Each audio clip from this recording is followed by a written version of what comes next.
सबको नमस्कार। आज हम केमिस्ट्री फर्स्ट ग्रेड के सिलेबस को डिस्कस करेंगे।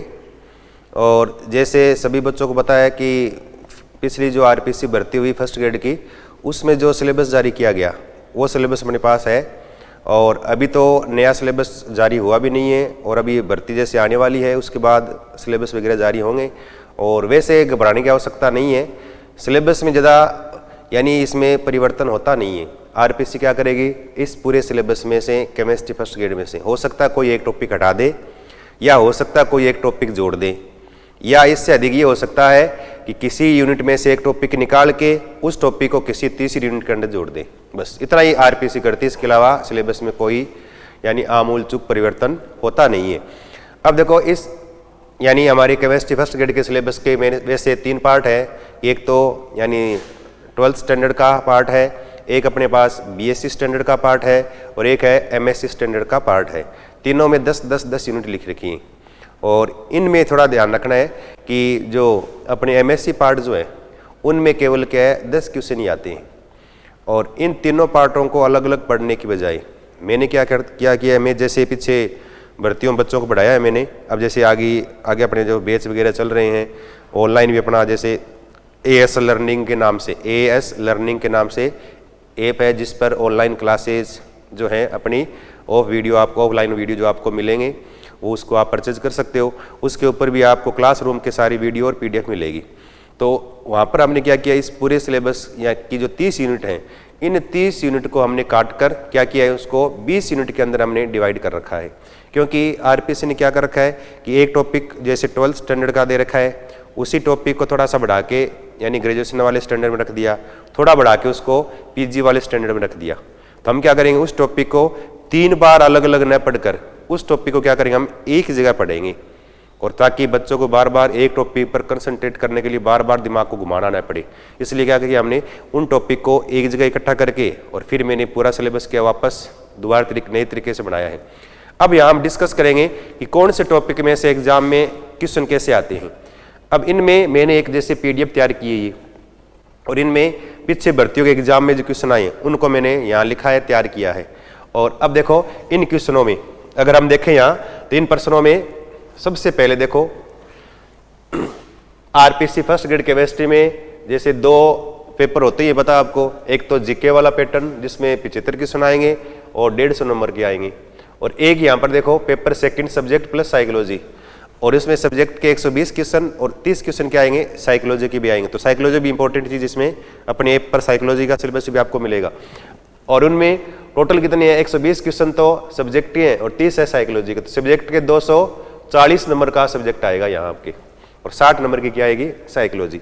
अब देखो, इस 240 नंबर के सब्जेक्ट में यानी 120 क्वेश्चन जो है पीछे भर्तियों में किस टॉपिक में से कितने क्वेश्चन आए हैं। 2011 में भर्ती हुई, उसके बाद 13 में, उसके बाद 16 में, और अब यहाँ जैसे 20 वाली भर्ती हुई है। पीछे पेपर एनालिसिस फिजिकल केमिस्ट्री का ये पार्ट, और ये हमने लिख रखा है जैसे ऑर्गेनिक केमिस्ट्री का पार्ट, और जैसे ये लिख रखा है हमने इनऑर्गेनिक केमिस्ट्री का पार्ट।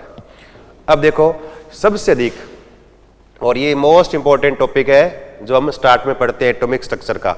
एटॉमिक स्ट्रक्चर में देखो 2011 में 6 क्वेश्चन आए हैं, 13 में 8 आए हैं, फिर देखो 16 में ऐसे 10 क्वेश्चन आए, और अभी पीछे जो भर्ती हुई 20 वाली उसके अंदर कितने हैं, 7 क्वेश्चन आए हैं।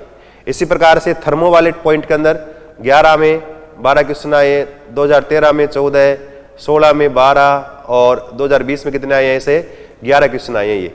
अब देखो, थर्मो वाले पार्ट में सबसे अधिक क्वेश्चन आ रहे हैं, साथ में एटॉमिक स्ट्रक्चर वाले में सबसे अधिक क्वेश्चन आ रहे हैं। इसी प्रकार से सरफेस केमिस्ट्री में ज़्यादा नहीं आता, सरफेस केमिस्ट्री में 1-2 क्वेश्चन आते हैं, ज़्यादा नहीं आते। और जैसे इलेक्ट्रोकेमिस्ट्री वाला पार्ट देखो, इसमें से हर बार क्या है 4-5 क्वेश्चन आए हैं, जो मैंने ईयर वाइज इसको लिखा है। केमिकल काइनेटिक्स, इसमें से खूब सारे क्वेश्चन आते हैं, 8-10 क्वेश्चन हर साल एग्जाम के अंदर, फर्स्ट ग्रेड के एग्जाम के अंदर बताए जाते हैं। तो ये 8-10 क्वेश्चन है ही। सॉल्यूशन वाले में ज़्यादा नहीं, 2-3, एक भर्ती में ज़्यादा आए थे, 7 क्वेश्चन आ गए थे 2016 वाली, पीछे वाले में भी। और इसमें सॉल्यूशन वाले में अधिकतर क्या थोड़े छोटे मोटे न्यूमेरिकल से आते हैं, कैसे आएंगे वो देखेंगे। ये तो क्या है, फिजिकल वाला भाग जो है, फिजिकल के अंदर ये सारा इसी के अंदर आएंगे, इतने सारे क्वेश्चन आए हैं अभी तक भर्तियों में। और इसी प्रकार से यहाँ पर अगर हम एनालिसिस करें ऑर्गेनिक केमिस्ट्री का, ऑर्गेनिक में जीओसी यानी जनरल ऑर्गेनिक केमिस्ट्री में उनमें से देखो हर साल 10-11 और पीछे एग्जाम में थोड़े क्वेश्चन कम आए हैं, 3 क्वेश्चन आए हैं, बाकी हर एग्जाम में 10-12 क्वेश्चन आते हैं। और ये बहुत इंपॉर्टेंट टॉपिक है आपके ऑर्गेनिक का, सबसे आधारभूत यानी बेस है ये अगर आपको आता है तो ऑर्गेनिक में आप कहीं नहीं अटकोगे। फिर देखो रिएक्शन मैकेनिज्म वाला है, इसमें से हर साल 10-15 क्वेश्चन आए हैं सबसे अधिक। आइसोमेरिज्म वाले में से 5 क्वेश्चन आए हैं। रिएजेंट वाले में से देखो 10-10, 15-15 क्वेश्चन पूछे हैं। रिएजेंट में अधिकतर केमिकल रिएक्शंस हैं, उन पे क्वेश्चन आते हैं, वहां पर रिएजेंट कौन कौन से काम में लेते हैं वो सारा इसके अंदर आएगा, किसमें, रिएजेंट वाले पार्ट में। पेरीसाइक्लिक में, अब देखो पेरीसाइक्लिक में ज्यादा जोर देने की आवश्यकता नहीं है। अधिकतर क्या कोचिंग वाले जहाँ नेट की कोचिंग चलती है वहां पर क्या नेट वाले सिलेबस के अंदर अधिकतर पेरीसाइक्लिक रिएक्शन का अलग से एक टॉपिक दे रखा है, अलग से बहुत सारा पार्ट है। और नेट की जो कोचिंग करवा रहे हैं वो अगर आरपीसी, जैसे आरपीसी को पढ़ा रहे हैं, कई बार वो पढ़ाते हैं, बैच चलाते हैं, तो क्या करते हैं वो पेरीसाइक्लिक से 3 रजिस्टर बढ़ा देते हैं और उसमें क्वेश्चन आता है 1। इसलिए वैसे उन जैसे ऐप वगैरह से उन कोचिंग वाले से थोड़ा आप दूर रहे जिनको आरपीसी के पैटर्न का पता नहीं हो, क्योंकि वो नेट के हिसाब से कोचिंग करवाएं और नेट के हिसाब से अगर आपको आगे बढ़ाएं तो नेट के हिसाब से आरपीसी नहीं चलती, क्योंकि वो क्या करेंगे, फिर एक टॉपिक को आप इतना पढ़ा देंगे जिसमें से 2 क्वेश्चन आएंगे और जिसमें से 20 क्वेश्चन आने वो टॉपिक आपको नोट्स दे देंगे या ऐसे 2 दिन में करवा देंगे, तो उसका फायदा क्या हुआ।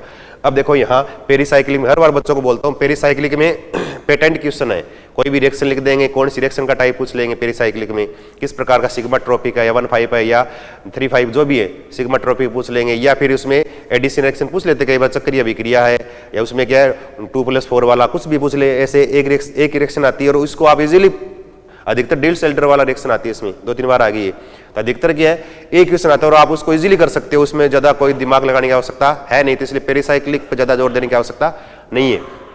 तो यहाँ देखो पेरीसाइक्लिक के अंदर देखोगे ना तो इसमें से हर साल 1-2 क्वेश्चन आते, ज्यादा क्वेश्चन आते। बायोमोलिक्यूल है, ये बायोलॉजी का पार्ट, उसमें कार्बोहाइड्रेट प्रोटीन वगैरह है, बहुत ईजी सा पार्ट है। आप जैसे हम अपने शुरू करेंगे पढ़ाएंगे ना, उसमें बहुत ईजी सा है, बिल्कुल आप पढ़ते एक बार आपके समझ में आ जाएगा। उसमें से 3-4 क्वेश्चन आते हैं एग्जाम में, देखो हर बार 3-3, 4-4, शुरू में 4-5 क्वेश्चन भी आए हैं। ऐसे इन्वायरमेंट वाले में से 1 क्वेश्चन आएगा, पॉलीमर वाले में से 2-3 क्वेश्चन आते हैं, ड्रग्स वाले में से 2-3 क्वेश्चन आते हैं ये, और स्पेक्ट्रो वाले में, स्पेक्ट्रो में आपके एलिमेंट्री नॉलेज है।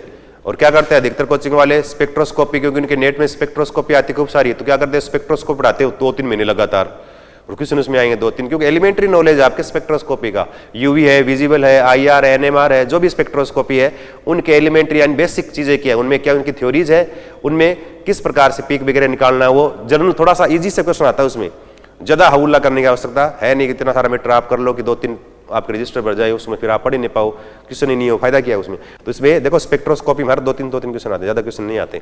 अब देखो फिर इसके बाद इनऑर्गेनिक केमिस्ट्री वाला पार्ट है, और इनऑर्गेनिक केमिस्ट्री में देखो 4 टॉपिक इंपॉर्टेंट है ये। एक तो केमिकल बॉन्डिंग वाले में से, इसमें हर साल 5-6 क्वेश्चन आए हैं केमिकल बॉन्डिंग वाले में से। या देखो कोऑर्डिनेशन केमिस्ट्री, उसमें देखो 10-12 क्वेश्चन, और कोऑर्डिनेशन केमिस्ट्री में है ना साथ में OMC ऑर्गेनोमेटेलिक कंपाउंड भी साथ में शामिल रहेगा इसके साथ, तो उसके अंदर मिलाकर, और साथ में कोऑर्डिनेशन केमिस्ट्री में जैसे कोऑर्डिनेशन कंपाउंड है उनमें CFT वगैरह उन पे क्वेश्चन आते हैं, उनमें टोटल मिलाकर लगभग 10-12 क्वेश्चन हर बार आते हैं उसमें एग्जाम में, तो इन पर थोड़ा जोर देना जरूरी है। और पीरियोडिक टेबल है ना, उसमें से 8-10 क्वेश्चन आते हैं पीरियोडिक टेबल में, और F ब्लॉक है ना, P ब्लॉक, ये सारे बायो इनऑर्गेनिक कंपाउंड है, ये सारे मिला के किया 14-15 क्वेश्चन आते हैं, 8 इसमें और 6 क्वेश्चन इसमें। तो यानी किस पार्ट में से पिछली भर्तियों में कितने क्वेश्चन पूछे गए हैं, इनका थोड़ा सा मैंने एनालिसिस करके आपके लिए अलग से बनाया मैटर ये। इसको आप थोड़ा अलग चाहो तो अलग से आप नोट करके इसी हिसाब से, इसी पॉइंट ऑफ व्यू से आपको थोड़ी तैयारी करनी है, किस टॉपिक पे अधिक जोर देना, किस पे कम देना है। अब देखो जो अपना सिलेबस है, इस सिलेबस में देखो मैंने पूरे टॉपिक जो है उन टॉपिकों को मैंने 30 यूनिट थी ना, उन 30 यूनिटों को मैंने केवल 20 यूनिट में डिवाइड कर दिया। देखो यहाँ 1, 2, 3, 7 लेकर 8 तक, उसके बाद देखो यहाँ 9 से लेकर यहाँ 20 तक 20 यूनिट में मैंने इसको डिवाइड कर दिया है।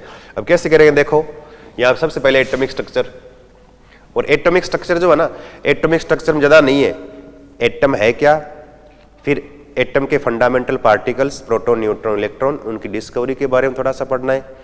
उसके बाद एंटी पार्टिकल क्या उनके वो पढ़ेंगे, थोड़ा सा एलिमेंट के बारे में, एलिमेंट के अंदर फिर हम आइसोटोप, आइसोबार है ना, आइसोटोन पढ़ेंगे, आइसोडायफर्स, आइसोस्टर्स, वो थोड़े पढ़ने पड़ते हैं। और उसके बाद फिर थोड़ा आगे इन्हीं के अंदर क्या एलिमेंट जहाँ खत्म हो वहाँ पर आइसोटोप के यूज भी आते हैं, एग्जाम में कई बार पूछ लेते हैं, रेडियो एक्टिविटी कई बार थोड़ा सा आपको आना चाहिए। और उसके बाद फिर एटॉमिक स्ट्रक्चर के मॉडल्स है 3 पुराने वाले, और बाकी न्यू कंसेप्ट है जिसमें डी ब्रोगली इक्वेशन है, ड्यूल नेचर ऑफ लाइट है, हाइजेनबर्ग अनसर्टेनिटी प्रिंसिपल है ना। तो ये चीज़ें कुछ है जिनमें श्रोडिंगर इक्वेशन वगैरह, ये सारे क्या मॉडर्न कंसेप्ट में आएंगे। सोमरफील्ड का विस्तार है, ये सारे वो उसमें पढ़ेंगे। और लास्ट में फिर क्वांटम संख्या बहुत इंपॉर्टेंट चीज़ है। क्वांटम संख्या पर हर साल एक क्वेश्चन आता है पक्का। तो देखो एटॉमिक स्ट्रक्चर जो है, इस एटॉमिक स्ट्रक्चर फंडामेंटल पार्टिकल जो चीज़ें लिखी है ना यहाँ आपके सिलेबस में लिख रखी है, उन चीज़ों को उसी प्रकार से पढ़ना, बस ज़्यादा जोर देने की आवश्यकता नहीं है। फंडामेंटल पार्टिकल जो लिख रखा है सिलेबस में उन्हीं टॉपिक को पढ़ना है, उसके अलावा एक्स्ट्रा चीज़ नहीं पढ़नी। अपने को यहाँ पर प्रोफेसर नहीं बनना, अपने को यहाँ आरपीसी क्रैक करनी है, आरपीसी का एग्जाम फाइट करना है, और उसको फाइट करने के लिए हमें आरपीसी के पैटर्न के हिसाब से तैयारी करनी पड़ेगी। और अपने हम क्या उल्टा पुल्ट कुछ पढ़ लेते हैं, ये भी पढ़ लिया हमने, ये भी पढ़ लिया, ये भी पढ़ लिया, उससे कोई फायदा नहीं है। फिक्स आरपीसी के फिक्स हर टॉपिक में से फिक्स पैटर्न क्वेश्चन होते हैं और हर चीज़ फिक्स होती है, वही आपको इसमें हम करवाएंगे। अब देखो atomic structure, fundamental particle, quantum number में एग्जाम में क्वेश्चन आता है, इसमें से कोई ना कोई एक दो क्वेश्चन क्वांटम नंबर में से आते हैं। ऑफ वो प्रिंसिपल है, उसमें कई बार हुंड के नियम पे क्वेश्चन आते हैं, है ना, या फिर n+l नियम पे कई बार क्वेश्चन आते हैं, वहाँ पर n+l जोड़ के आपको फिर कक्षकों के लिए एनर्जी का ऑर्डर पूछ लेते हैं कई बार, वो हम इसमें करेंगे, कैसे करेंगे, है ना। और इसके बाद फिर पीरियोडिक टेबल है, उसके अंदर एक तो पीरियोडिसिटी ऑफ कंपाउंड, ये एलिमेंट्स, और पीरियोडिसिटी में चार हम चीज़ पढ़ेंगे, एक तो परमाणुीय त्रिज्या, दूसरा आयनन विभव, तीसरा विद्युत ऋणता यानी इलेक्ट्रॉन नेगेटिविटी, एक इलेक्ट्रॉन एफिनिटी यानी इसको क्या बोलते हैं, इलेक्ट्रॉन बंधुता बोलते हैं। इनके बारे में इस हमें, ये तो जनरल आपके 12th स्टैंडर्ड का है ये टॉपिक, जहाँ तक यहाँ तक तो। उसके बाद के आगे वाले टॉपिक जो है ना, transition element, D block element, D block element के अलग अलग प्रॉपर्टीज है, उनको हम अलग से पूरा डिस्कस करेंगे। उसके बाद डी ब्लॉक एलिमेंट जहाँ खत्म होगा, उनमें डी ब्लॉक एलिमेंट में फिर चार्ज ट्रांसफर स्पेक्ट्रा वाले, उसमें कई बार एक क्वेश्चन पूछ लेते हैं, चार्ज ट्रांसफर स्पेक्ट्रा है। फिर एफ ब्लॉक है ना, और एफ ब्लॉक में ज़्यादा याद करने की आवश्यकता नहीं है। एफ ब्लॉक में जैसे पीछे कई बार एग्जाम में आ गया, सबसे अधिक +7 ऑक्सीडेशन स्टेट कौन दर्शाता है, Pu, प्लूटोनियम +7 दर्शाता है, इस तरह से। तो इनमें फिक्स क्वेश्चन है, DyHO +3, इनमें सबसे अधिक चुंबकीय गुण का मान एग्जाम में पूछा गया है। तो यानी पूरे चुंबकीय गुण रटने के बजाय कि हमें एफ ब्लॉक में जिन जिन एलिमेंट के ज़्यादा किसके, कम किसके, किसका मेन, यानी जो चुंबकीय गुण का मान है वो प्रेक्षित मान और उसके सिद्धांतिक मान के साथ तुलना करें तो मेल नहीं खाता, किसका मेल खाता है, वो चीज़ें अलग अलग हम पूरा डिटेल से पढ़ेंगे, आरपीसी पैटर्न से पढ़ेंगे। तो एफ ब्लॉक एलिमेंट है, उनके मैग्नेटिक प्रॉपर्टी और इनके लिए स्पेक्ट्रोस्कोपिक प्रॉपर्टी इनमें हम करेंगे। और फिर एक क्वेश्चन इसमें से आता है सुपर हैवी एलिमेंट में से, या तो आपको IUPAC नोमेनक्लेचर पूछ लेंगे, इनमें UNH इस प्रकार से इनको दर्शाने का तरीका है। IUPAC नोमेनक्लेचर में उनका नाम लिखना, उनका संकेत लिखना, वो पूछ लेते हैं। या सुपर हैवी एलिमेंट में यानी 100 से बाद वाले 110 तक के अमेरिकन नोमेनक्लेचर में उनके नाम और है, वो भी थोड़े से आपको पीरियोडिक टेबल में दे रखे हैं, वो थोड़े से हमें अलग से याद करने कई बार पूछ लेते हैं वो। उसके बाद केमिकल बॉन्डिंग, ये बहुत इंपॉर्टेंट टॉपिक है केमिकल बॉन्डिंग। और केमिकल बॉन्डिंग में थ्योरीज ऑफ केमिकल बॉन्डिंग है ना, और थ्योरीज ऑफ केमिकल बॉन्डिंग के अंदर क्या VBT है, MOT है, और VBT के अंदर फिर हम संकर्ण भी पढ़ेंगे, उसके अंदर अनुनाद भी पढ़ेंगे। उनमें से एग्जाम में, संकर्ण में से एग्जाम में 2-3 क्वेश्चन आते हैं, हर साल आते हैं, बहुत ईजी टॉपिक है, आपको एक चुटकियों में याद हो जाएगा, वो कोई दिक्कत नहीं है। एक एमओ थ्योरीज है ना, तो एमओ थ्योरी के अंदर मॉलिक्यूलर ऑर्बिटल थ्योरी है डायएटॉमिक मॉलिक्यूल के लिए। अब देखो ये हमारे 12th स्टैंडर्ड का था डायएटॉमिक मॉलिक्यूल, 12th और BSc स्टैंडर्ड का। फिर नीचे आ गया MO approach for metallic bond, और फिर यहाँ आ गया पॉलीएटॉमिक मॉलिक्यूल, ये आपके MSc लेवल का टॉपिक मैंने यही जोड़ दिया ये। तो यहाँ MSc लेवल का यहाँ डायएटॉमिक भी करेंगे, उसके साथ भी क्या कर देंगे हम पॉलीएटॉमिक वाला या इस साथ में कर देंगे, तो बार बार करने की हमें आवश्यकता है नहीं है। और अप्रोच ऑफ मेटेलिक बॉन्ड यानी किस प्रकार से मेटेलिक बॉन्ड को MOT समझाता है वो इसके अंदर करेंगे। और फिर इसी के आधार पे सेमीकंडक्टर, इंसुलेटर और कंडक्टर, इनके बारे में पढ़ेंगे। टाइप P टाइप वो अलग से करेंगे, इनमें से एग्जाम में कई बार 1-2 क्वेश्चन आते हैं। फिर कोऑर्डिनेशन केमिस्ट्री, ये बहुत इंपॉर्टेंट है। कोऑर्डिनेशन केमिस्ट्री में से एग्जाम में सबसे अधिक क्वेश्चन आते हैं। देखो यहाँ कोऑर्डिनेशन केमिस्ट्री देखें, देखो सेकंड नंबर, यहाँ देखो इनऑर्गेनिक में देखो सेकंड नंबर, देखो 12 क्वेश्चन आए हैं कोऑर्डिनेशन नंबर। और कोऑर्डिनेशन नंबर है जो है ना, इसके साथ में ये आप करोगे ये OMC ऑर्गेनोमेटेलिक कंपाउंड, कार्बधात्विक कंपाउंड भी इसी के अंदर करेंगे हम। तो ऑर्गेनिक मेटेलिक यानी कोऑर्डिनेशन केमिस्ट्री जो है उसके अंदर वर्नर थ्योरी है, अल्फ्रेड वर्नर की, वो पढ़ेंगे। फिर कोऑर्डिनेशन केमिस्ट्री में कोऑर्डिनेशन कंपाउंड का IUPAC नोमेनक्लेचर एग्जाम में उसमें से 1-2 क्वेश्चन आएंगे, आपको IUPAC नोमेनक्लेचर लिखना या नाम आ जाए उससे आपको फॉर्मूला लिखना। बहुत ईजी सा है, ज़्यादा हार्ड नहीं है, बहुत ईजी टॉपिक, सबसे ईजी टॉपिक है ये। और इसके बाद फिर CFT क्या होती है, और एग्जाम में आपको आयन लिख देंगे या कुछ लिख देंगे, उनके लिए आपको CFT की कैलकुलेशन करनी पड़ेगी, आपको इलेक्ट्रॉनिक कॉन्फ्रेंस लिख देंगे, इसके लिए CFT की वैल्यू बताओ। स्ट्रॉन्ग फील्ड में वीक फील्ड में कैसे निकालते, निकालने का तरीका कैसे है, वो इसके अंदर हम करेंगे।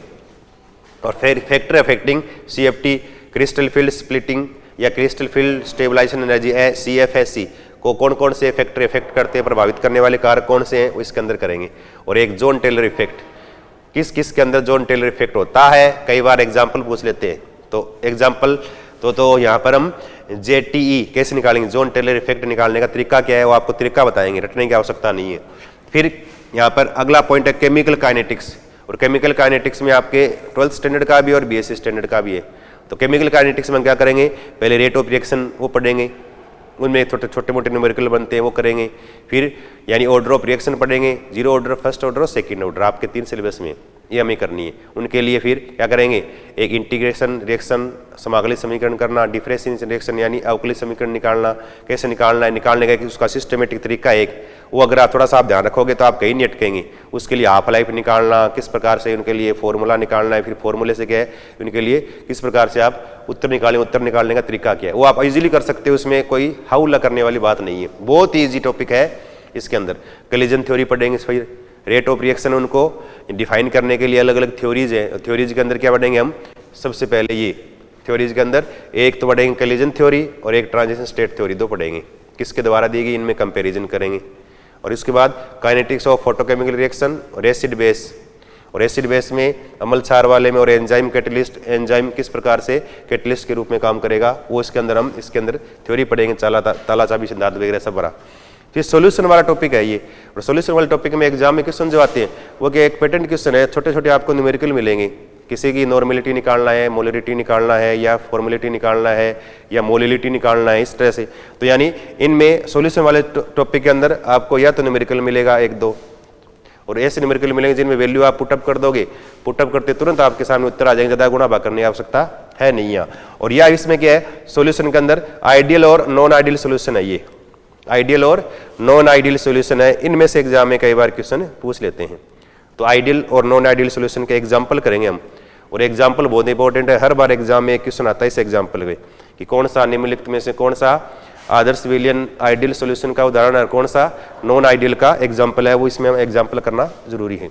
और फिर यहाँ पर हम क्या करेंगे, कोलिगेटिव प्रॉपर्टीज लिखेंगे 4 प्रकार की, और उनके अंदर फिर कोलिगेटिव प्रॉपर्टीज हम कैसे मास निकालते हैं कोई भी मॉलिक्यूल, उसके लिए मोलर मास कैसे डिफाइन करेंगे, उसका कैलकुलेशन के लिए अलग से फॉर्मूले निकालेंगे, उन फॉर्मूलों को एक सिस्टमेटिक तरीके से डिराइव करने का तरीका है, वो आपको तरीका बताएंगे, उस हिसाब से आप इसको याद कर सकते हो। फिर थर्मो वाला पार्ट है, और थर्मो वाले पार्ट में देखो पिछले एग्जामों में बहुत बार क्वेश्चन आए हैं। थर्मो वाला पार्ट देखें तो यहाँ देखो थर्मोडाइनमिक्स में से देखो हर साल 2011 में 12 क्वेश्चन आए हैं, 13 में 14 क्वेश्चन आए हैं, 16 में 12 क्वेश्चन आए, देखो 2020 में 11 क्वेश्चन आए इस थर्मोडायनामिक्स में से। तो थर्मो वाला पार्ट बहुत ही इंपॉर्टेंट है, और इस थर्मोडायनामिक्स में से आपके 4 नियम इसके अंदर पढ़ेंगे, 0 वाला, पहला, दूसरा और तीसरा, यानी इस टोटल इसके 4 नियम 4 पढ़ेंगे। और इनके अंदर फिर 2 मेन टॉपिक है, एंथैल्पी और एंट्रोपी।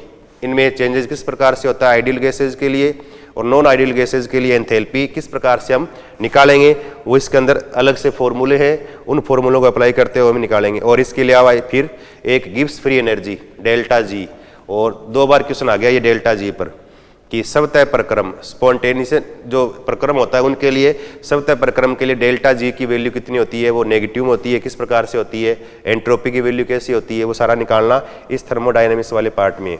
और एक क्वेश्चन हर बार आता है जूल थॉमसन इफेक्ट पे, जूल थॉमसन प्रभाव, यहाँ लिखा है जूल थॉमसन एक्सपेरिमेंट ये वाला, और इसमें म्यू जेटी की वैल्यू आती है, जूल थॉमसन कोफिशिएंट का मान आदर्श गैसों के लिए कितना होता है, 2 बार क्वेश्चन आ गया ये। तो आदर्श गैसों के लिए इसका मान 0 होता है, कि 0 कैसे होता है वो करेंगे इसमें। और थर्ड लॉ थर्मोडायनामिक्स नस्ट के द्वारा दिया गया, और ये एंट्रोपी की सीमा को निर्धारित करता है, वो इसके अंदर हम थर्मो वाले पार्ट में करेंगे। तो थर्मो वाला पार्ट इंपॉर्टेंट है, 4 नियम करने हैं, एंट्रोपी और एंथैल्पी के बारे में पढ़ना है, और इसके अलावा फिर इन नियम की एप्लीकेशंस क्या है, थोड़ी सी इन एप्लीकेशंस के बारे में हमें पढ़ना है। और इसमें फिर एक गिब्स फ्री एनर्जी, एक हेल्महोल्ट्ज़ एनर्जी, इनके बारे में पढ़ना है। ये इसके अंदर मेन टॉपिक रहेंगे थर्मो वाले में। और एग्जाम में इसमें से ये मानो 10 क्वेश्चन तो आएंगे पक्के हर बार। देखो हर बार इसमें से 12, 14, 12, 11 हर बार 10 से ऊपर क्वेश्चन आए तो 10 मानो इसमें से 10 क्वेश्चन पक्के आएंगे। और फिर इलेक्ट्रो वाला पार्ट है। अब देखो इलेक्ट्रो वाला पार्ट हुआ, सॉल्यूशन वाला पार्ट हुआ, ये ऐसे दो पार्ट है जो आपके मैथमेटिकल फॉर्म में एग्जाम में क्वेश्चन आते हैं और इनमें अधिकतर न्यूमेरिकल आते हैं। और न्यूमेरिकल ऐसे आएंगे जिनमें आप इजीली क्या है वैल्यू पुटअप करके आराम से उसका उत्तर निकाल सकते हो, ज़्यादा गुणा भाग करने की आवश्यकता नहीं है। थोड़ा सा अगर आपको इसकी थ्योरी याद है, इनके फॉर्मूले याद है, तो इलेक्ट्रोकेमिस्ट्री के अंदर क्या है, एक तो इलेक्ट्रोकेमिकल सेल या गैल्वेनिक सेल पढ़ेंगे किस प्रकार से होते हैं क्या।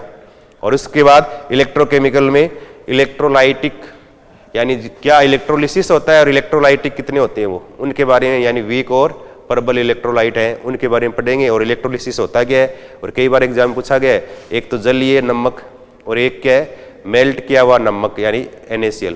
अगर उनका हम इलेक्ट्रोलिसिस करें तो कैथोड और एनोड पे क्या बनता है, तो इस तरह से इलेक्ट्रोलिसिस में क्या बनेगा वो इसमें अलग से करेंगे हम। और फिर इसके अंदर एक नियम है बहुत इंपॉर्टेंट, कोलराउस लॉ। इस कोलराउस लॉ पे एग्जाम में क्वेश्चन आते हैं, कोलराउस लॉ है क्या और इसकी एप्लीकेशंस क्या है। और एक ये एक्टिविटी कोएफिशिएंट A जिसको स्मॉल a से दर्शाते हैं, इसके भी ऊपर कई बार न्यूमेरिकल आते हैं और इसका फॉर्मूला है और उस फॉर्मूले से न्यूमेरिकल कैसे आप सोल्व करेंगे। और एक नॉन्स्ट इक्वेशन है EMF, यानी किसी भी सेल है उसके लिए EMF है ना, तो EMF निकालने के लिए नॉन्स्ट इक्वेशन का यूज करेंगे। किसके लिए, किस प्रकार से EMF की कैलकुलेशन करेंगे, मेजरमेंट करेंगे। और कुछ कई बार फिर प्राइमरी सेल और सेकेंडरी सेल, और एक पढ़ेंगे इसमें फ्यूल सेल। और एक बार फ्यूल सेल के लिए इसकी दक्षता का मान पूछा गया था, फ्यूल सेल की दक्षता के लिए फॉर्मूला क्या है, तो इसका हम फॉर्मूला लिखेंगे अलग से। Fuel cell H2O2 fuel cell है, उसमें किस प्रकार से रिएक्शन होती है, एनोड क्या है, कैथोड क्या है, वो सारा इसके अंदर हमें करना है। तो यहाँ इलेक्ट्रो वाला पार्ट जो है, इलेक्ट्रो वाले पार्ट में 80% जो है आपके न्यूमेरिकल ही आते हैं। और न्यूमेरिकल में अधिकतर इसी पे न्यूमेरिकल आएगा 99% मेजरमेंट ऑफ EMF। और ये EMF मेजरमेंट करने के दो अलग अलग मेथड करेंगे हम, और इन्हीं के ऊपर है ना इलेक्ट्रोकेमिकल सीरीज के ऊपर आधारित सारा चीज़ें हैं ये। तो ये 8 यूनिट तो ये जिनमें से एग्जाम में इस तरह से क्वेश्चन आ रहे हैं। इसके अलावा 8 के अलावा फिर मैंने इसको अलग से टोटल 20 यूनिट में इसको डिवाइड कर दिया। टोटल 30 यूनिट थी पूरे सिलेबस को मिलाकर, 12th वाला है, BSc वाला है, MSc वाला। टॉपिक एक टॉपिक 3 जगह दे रखा है, तो हमने एक जगह कर लिया है ताकि एक जगह पढ़े, बार बार उनको अलग अलग पढ़ने की आवश्यकता न पड़े। सरफेस केमिस्ट्री वाला पार्ट जो है ना, इस सरफेस केमिस्ट्री वाले पार्ट में आपके 2-3 क्वेश्चन आएंगे, ज़्यादा नहीं आएंगे, 2 या 3 क्वेश्चन आएंगे। तो इसमें ये क्या करेंगे, फिजिकल एडजॉर्प्शन आ जाएगा या फिर केमिकल एडजॉर्प्शन में से एग्जाम में इसमें क्वेश्चन पूछे जाएंगे, ये थोड़ा ध्यान रखना आपको। और फिर ऑर्गेनोमेटेरियल केमिस्ट्री ये आपके कोऑर्डिनेशन के साथ आएगा। और OMC जो है ना, इस OMC में पीछे क्वेश्चन भी पूछा गया था टिन के लिए कि किस के कार्ब धात्विक यौगिक का उपयोग लकड़ी के परिरक्षण में होता है। तो टिन के कार्ब धात्विक कंपाउंड का क्या है, लकड़ी के परिरक्षण में इसको काम में लेते हैं। तो इनके यूजेज एग्जाम में पूछते कई बार, या फिर इसकी Fe के लिए फेरोसिन वगैरह ये एग्जाम में क्वेश्चन पूछ लेते हैं ये। और इनमें बॉन्डिंग इस प्रकार से है, या फिर साथ में क्या मेटल कार्बोनिल कंपाउंड भी OMC के अंदर आएंगे यहाँ, वो भी इनके अंदर हम यहाँ डिस्कस करेंगे। और फिर 2 एक क्वेश्चन आते हैं आपके बायोमोलिक्यूल वाले, और बायोमोलिक्यूल सिर्फ एलिमेंट्री ट्रीटमेंट है, ज़्यादा डीपली नहीं पढ़ना, बायोलॉजी का टॉपिक है ये। कार्बोहाइड्रेट है, प्रोटीन है, फैट है यानी वसा है, विटामिन है, न्यूक्लिक एसिड है, इनके बारे में जनरल इंट्रोडक्शन 12th लेवल का आपको आना चाहिए। किस प्रकार से DNA RNA क्या होता है, सेल क्या होती है, सेल में कौन कौन से सबस्टेंस पाए जाते हैं, सारा इसके अंदर पढ़ेंगे बायोमोलिक्यूल में। और मेन जो एग्जाम में क्वेश्चन आता है कार्बोहाइड्रेट पे आता है, कार्बोहाइड्रेट या फिर आता है विटामिन पे, इनको थोड़ा हमें अलग से करेंगे। उसके बाद पॉलीमर है और ड्रग्स। ड्रग्स वाले में से एक क्वेश्चन आएगा, कोई भी किसी भी ड्रग्स का नाम लिख देंगे, पूछ लेंगे एंटीबायोटिक है या एंटीपायरेटिक है, या पूछ लेंगे आपसे कौन सी एनाल्जेसिक है या एंटी फर्टिलिटी ड्रग्स कौन सी है। एग्जाम्पल आते हैं एग्जाम में, इनके सिर्फ हमें एग्जाम्पल रटने है बस, और कुछ नहीं, एग्जाम्पल याद करने। ड्रग्स में एक क्वेश्चन आएगा, और बाकी पॉलीमर वाले में से आपके 2 क्वेश्चन आएंगे। और पॉलीमर वाले में एक तो नेचुरल और एक सिंथेटिक पॉलीमर, और हर पॉलीमर की यूनिट क्या है यानी मोनोमर क्या है, कौन सा पॉलीमर किस किस के मोनोमर के मिलने से बनता है, वो थोड़ा सा हमें यहाँ अलग से पढ़ेंगे। और पॉलीमराइजेशन होता है क्या है, किस प्रकार से एडिशन और इसके अंदर कोपॉलीमराइजेशन पढ़ेंगे, वो सारा इसके अंदर आ जाएगा। इसमें से एग्जाम में 2 क्वेश्चन आपके आएंगे। फिर एल्केन का यहाँ से आपके स्टार्ट होता है ऑर्गेनिक केमिस्ट्री वाला पार्ट। इसमें एल्केन, एल्कीन, एल्काइन ये रहेंगे। साथ में एल्केन के अलावा एल्कीन के हेलो एल्केन भी रहेगा, और हेलो एल्केन के अंदर SN1 और SN2 रिएक्शन पे एग्जाम में क्वेश्चन आएंगे, SN1 SN2 रिएक्शन, और एल्कीन में E1 और E2 रिएक्शन वाले एग्जाम में क्वेश्चन रहते हैं। और इसके अलावा 1% ये RS नोमेनक्लेचर का, और आपको एक दो क्वेश्चन पक्के मिलेंगे। कोई भी आपको स्ट्रक्चर लिख देंगे, पूछ लेंगे ये R रूप है या S रूप है, तो R या S रूप निकालने का एक शॉर्ट में फॉर्मूला है, वैसे घुमाने वाला नहीं है, डायरेक्ट किस प्रकार से R व S रूप निकालोगे। एक EZ एल्कीन के लिए होता है EZ नोमेनक्लेचर, तो एक क्वेश्चन EZ नोमेनक्लेचर, तो ये दो क्वेश्चन तो पेटेंट पक्के हैं, ये RS पर और EZ पर। फिर कन्फॉर्मेशन है किसके लिए, साइक्लोहेक्सेन के लिए। तो साइक्लोहेक्सेन है, इसमें कुर्सी नाव रूप कैसे बनते, कौन सा स्थायी है कौन सा स्थायी नहीं है, उन पे कई बार एग्जाम में एक क्वेश्चन यहाँ बनता है। तो यहाँ पर थोड़ा सा हमें स्टीरियोकेमिस्ट्री ये इसमें आ जाएगी, यहाँ थोड़ी सी क्या आ जाएगी, स्टीरियोकेमिस्ट्री किसकी, साइक्लोहेक्सेन की, और इसके अलावा एल्केन की। एल्केन में एथेन और ब्यूटेन रहेंगे, और यहाँ पे इसके कन्फॉर्मेशन बनाने हमें, और इसमें आइसोमेरिज्म यहाँ पर काम में लेंगे हम, किस प्रकार से ज्यामितीय समवायता, और एक यहाँ पर काम में क्या लेंगे, साथ में ज्यामितीय समवायता के अलावा संरचनात्मक समवायता वगैरह पढ़ेंगे, वो सारा इसके अंदर आ जाएगा। और एक ये टॉपिक है फिनोल ईथर एपोक्साइड, ये छोटा सा लिख दिया लेकिन पूरा टॉपिक आ गया, ये फिजिकल एंड केमिकल प्रॉपर्टीज और उनकी प्रिपरेशन यानी बनाने की विधियाँ। फिनोल है उनके बनाने की विधि, इसी प्रकार से ईथर बनाने की विधि, एल्कोहल बनाने की विधि भी आएगी, साथ में ध्यान रखना। और इनमें कुछ एक नेम रिएक्शंस आएगी, एग्जाम में इन पे नेम रिएक्शन ही पूछते हैं, कोई रिएक्शन लिख देंगे और उस रिएक्शन का आपको नाम पूछ लेंगे, ज़्यादा कुछ नहीं करना। फिर aldehyde, ketone, carboxylic acid and derivatives, तो इसके अंदर चार चीज़ें आ गई है। एक तो क्या आ गया, कीटोन, कार्बोनिल कंपाउंड दो आएंगे, एल्डिहाइड और कीटोन, और एक इसके अलावा रहेगा कार्बोक्सिलिक एसिड, और इसके फिर पढ़ेंगे 4 डेरिवेटिव, अलग अलग इसके 4 डेरिवेटिव पढ़ने, और उनमें सब के लिए बनाने की विधियाँ कैसे बनाते हैं, उनकी केमिकल रिएक्शन कौन सी है, फिजिकल इसकी प्रॉपर्टीज़ कौन सी हैं, और उसमें अधिकतर जो नेम रिएक्शन है ना वो सारी इसी में आएगी। और नेम रिएक्शन वाला टॉपिक आपके अगर ये ढंग से पढ़ लोगे तो आपके नेम रिएक्शन वाला टॉपिक यहाँ भी पूरा हो जाएगा। और इसमें से देखो एल्डिहाइड, कीटोन ये सारे हैं, इनमें देखो एग्जाम में जितने भी ऑर्गेनिक केमिस्ट्री वाला पार्ट है उसमें देखो ये वाला रिएक्शन मैकेनिज्म वाला पार्ट देखो, उसमें 10 क्वेश्चन है हर बार। 2011 में 13 क्वेश्चन है, 13 में 12, 16 में 16, 2020 में ऐसे 10 क्वेश्चन पूछे गए हैं। तो ये मेन टॉपिक है जिसमें से एग्जाम में क्वेश्चन है बहुत पूछे जाते हैं।